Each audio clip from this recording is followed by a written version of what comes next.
In this lesson, I'm going to be explaining chorioamnionitis and your role in caring for this patient.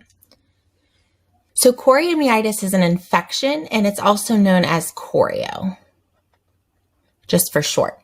So with chorio, let's talk about what it is and how it happens. So chorio is an intrauterine infection. So it's happening within the uterus.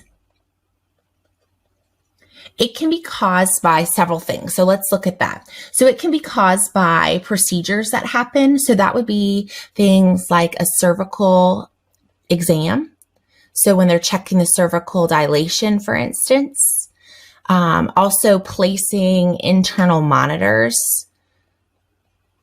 So internal monitors are things like the intrauterine pressure catheter, which is going to measure the contractions during labor, or an intrauterine fetal scalp electrode, and that measures the fetal heart rate.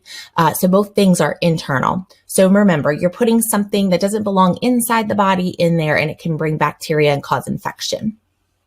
And amniocentesis, so another procedure that could cause an infection.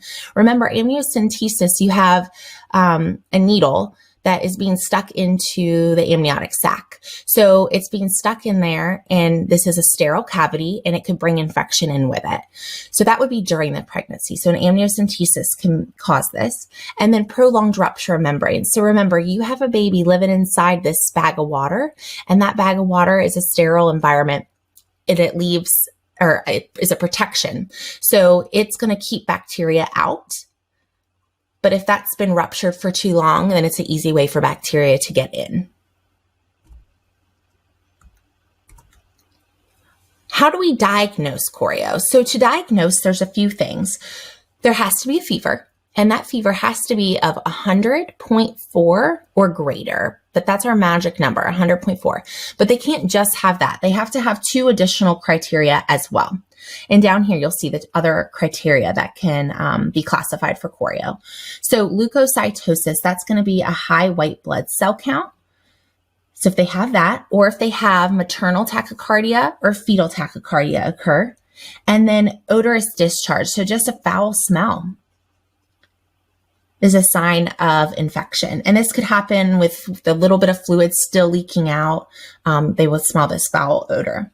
So these are all the main symptoms for diagnosis. There might be some that are non-specific symptoms that are unclear and then worsen as the patient gets more sick. How do we treat this?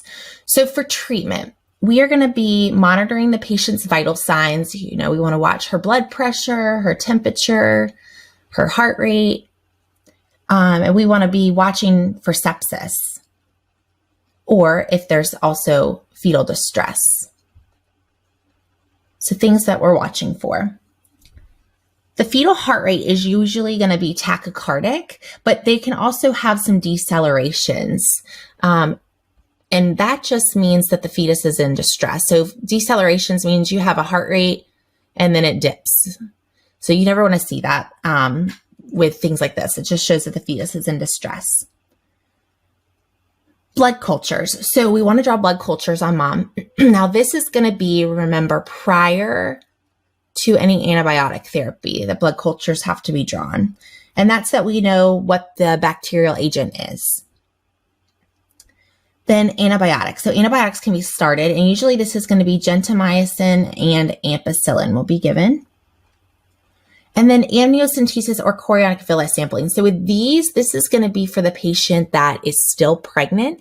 So not in labor, but she has what seems to be chorio. They're going to draw fluid off, and that's going to be so that they can check the white blood cell count to see where it is and how, if there truly is an infection happening. So with all of these, when the baby's born, there's going to be fetal surveillance. So what does that mean? That means we're going to monitor the baby. And we're going to do things like a CBC on the baby. And then also we're going to get blood cultures on the baby because we want to see if the baby's infected. And then possibly antibiotics will be started for that baby.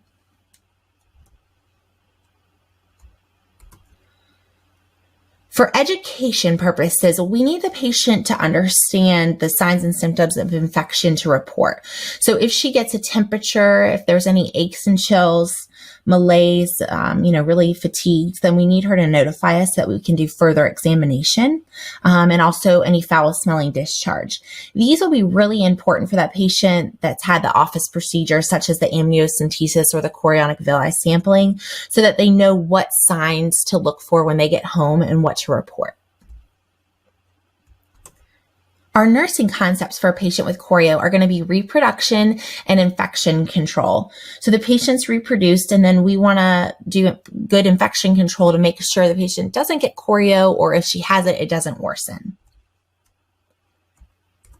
All right, let's bring it all together and look at our key points that are going to be the good things to remember to help you get a good understanding. So chorio is a bacterial infection.